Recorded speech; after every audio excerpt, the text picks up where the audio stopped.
Enggak, sorry.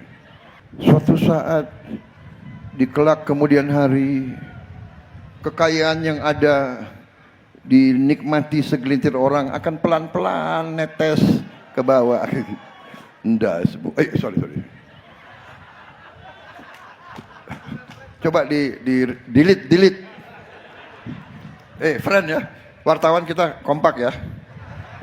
Coba yang gitu-gitu, nanti gue dihajar lagi itu. Emang gue pikirin.